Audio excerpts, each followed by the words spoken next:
देखिए, मैं यही कहूँगा कि जो जब से भारतीय जनता पार्टी की सरकार जो हमने पहले 15 साल देखे, 15 साल में सैकड़ों किसानों ने आत्महत्याएं की थी।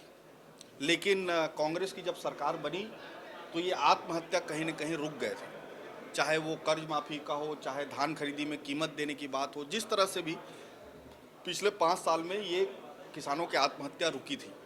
लेकिन जैसे ही सरकार बदली, हमारा नारायणपुर का एक किसान आत्महत्या करता है और जब हम उसके घर जाते हैं और पता चलता है कि वो आदमी कर्ज के तले दबा हुआ था और कर्ज चुका नहीं पाने के कारण, नोटिस आने के कारण उसने आत्महत्या की।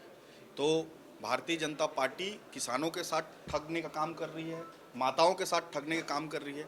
इसीलिए मैं कहता हूं कि ये भगवा नहीं, ठगवा सरकार योजना एक इनका फ्लैगशिप प्रोजेक्ट रहा। और ये बिल्कुल कहने में हर्ज नहीं है कि महतारी वंदन योजना ने भारतीय जनता पार्टी को सरकार बनाने में बहुत महत्वपूर्ण भूमिका निभाई।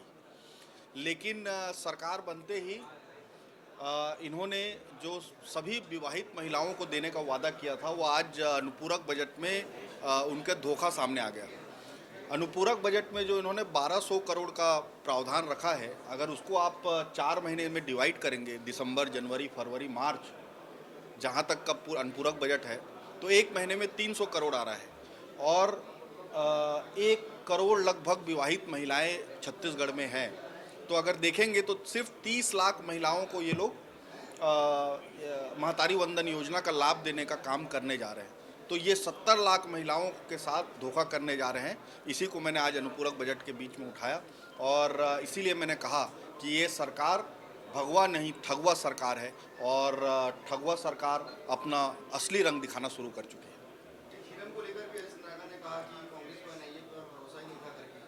नहीं, देखिए, मैं इसका थोड़ा क्रोनोलॉजी समझा देता हूँ आपको। हमने सबसे पहले एसआईटी की गठन किया।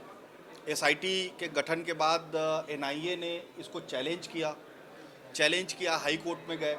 हाई कोर्ट ने ये कहा कि जो लोकल पुलिस है वो इस पर जांच नहीं कर सकती। हम लोग पर्सनल कैपेसिटी से हम लोग गए सुप्रीम कोर्ट में हमने याचिका दायर की। सुप्रीम कोर्ट का जो आदेश आया वो 21 दिसंबर को आया।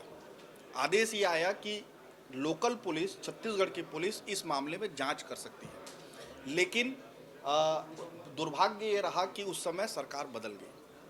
तो मैं तो यही निवेदन करूंगा कि जिस तरह से अजय चंद्राकर जी ने कहा कि सीबीआई से जांच होनी चाहिए, मैं इसका स्वागत करता हूं और सीबीआई को वो जांच के लिए इसको बिल्कुल दें। हम लोग इसके पक्ष में।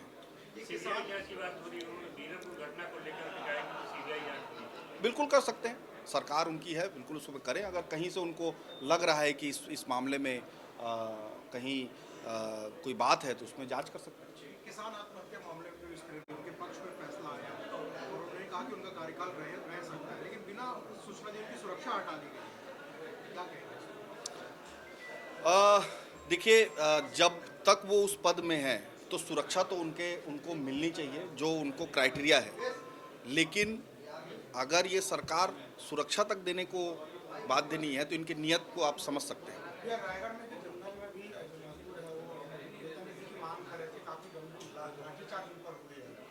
जी हाँ, मैं उस मामले में लगातार टच में हूँ। उन मजदूरों से भी मैंने बात की। कल हमारे लोग भी वहाँ साथ में थे और जैसे ही मैं घर जाऊँगा मैं सबसे बात करूँगा और इसमें अगर लगेगा तो हमारा पूरा सपोर्ट मजदूरों के साथ रहेगा। आज सदन में हमारे नेता प्रतिपक्ष जी ने हसदो बांगों पे भी जो कटाई का काम चालू होने वाला है उसके लिए उस बात को रखा। अभी ये पता चल रहा है कि ये उसकी तैयारी में है और काट छाट उनका चालू होने वाला है। इसलिए छत्तीसगढ़ बचाओ संघर्ष समिति के जो सदस्य हैं उनको डिटेन कर लिया गया है पुलिस के द्वारा और किसी को बताया नहीं जा रहा है कि उनको कहाँ ले जाया गया है। जेल ले जाया गया है कि छत्तीसगढ़ से बाहर ले जाया गया है कि उनको और कहीं ले जाया गया है। जो आलोक शुक्ला जी हैं, उनके परिवार से जो बात हुई, वो लोग भी बहुत चिंतित हैं। तो मैं यही कहूँगा कि उनको कहाँ ले जाया गया है, क्या उनको बाहर ले गया है, जेल ले जाया गया है, क्या किया गया है, उनको सरकार स्पष्ट करे। यही मेरी सरकार से अनुरोध है।